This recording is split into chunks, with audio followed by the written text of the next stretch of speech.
Rudolph's insight. This is the European winter wool cap, and according to history, the British, when they first visited Nigeria, disposed of some of this winter wool cap, which some natives picked up, and it became a thing of culture to them. These are beads from the ancient Benin Kingdom, frequently worn by royalties, but now being appropriated by you know who. These are upholstery clothes, which the British introduced when they first visited Nigeria, and it was used in the making of chairs, tables, and beds. Now, it is also appropriated to signify a heritage. Oh well. And the Central Igbo language, that's also an appropriation. It is an appropriation of borrowed languages of Ika, IKWERRE, Ibibio, and Igala. According to documents, in the year 1857, Bishop Ajayi Crowther made a compilation of what we refer today as the Central Igbo language, and it gave birth to the first Igbo Bible and dictionary. So why so many borrowing from the Igbos?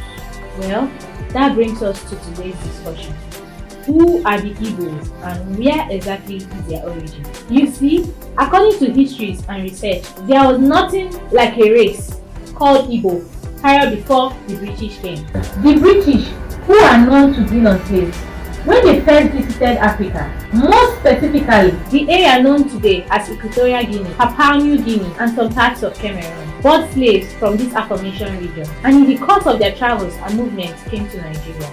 And some of these slaves were left in this region. The British, who have already taught some of these slaves how to speak their language, the English language, tried to integrate some of these slaves into the society, which is today Nigeria, by using some of them as their interpreters and officers. The British also sought for an alternative way to integrate these people into the society, which gave birth to giving these people an identity, and hence called them Igbos. And some of these slaves, being black, went and integrated into certain kingdoms which was already in existence, like the Aro Confederacy, which mainly comprised of the Ibibios. The Ibibios, during the course of war with this tribe, now known as the Igbos, were defeated during the Arochukwu War of 1901, picture above, because they had ammunition which was given to them by the whites. So the areas of Arochukwu and Abia states as a whole was originally owned and dominated by the Igbos. It should be worthy to note that the Igbos, which was a British creation, was also used to fight and defeat some empires, like the Benin Empire,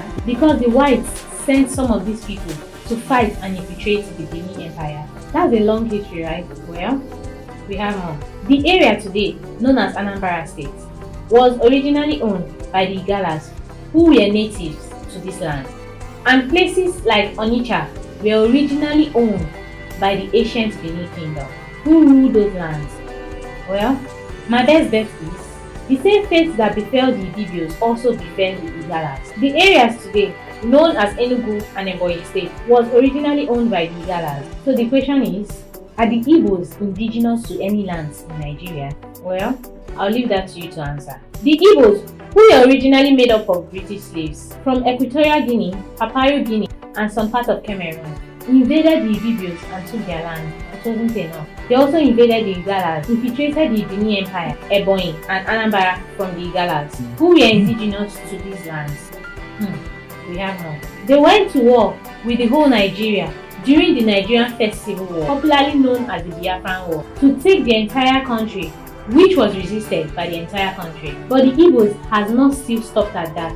We still hear them drumming about Biafra even till this day. But the question remains, will they ever stop? I guess we'll leave that to you, our audience, to answer. Do well to support the page by liking, posting, reposting, and tagging your favorite people to this page. And as for the minority ethnic groups like the Kaz, IKWERREs, IKWERREs, Ogbas, Ibanke, Igalas, and the Edos, whose culture, language, etc. were borrowed by the Igbos and now being appropriated due to their majority population. Well, do well to tell us in the comment section what was being borrowed from your tribe. For example, I'm a proud IKWERREan, and most of our names, languages have been borrowed and now being appropriated by the Igbos due to their population. Thank you. This is Rudolph's Insight. We support one Nigeria and kick against the distortion of people's history and identity.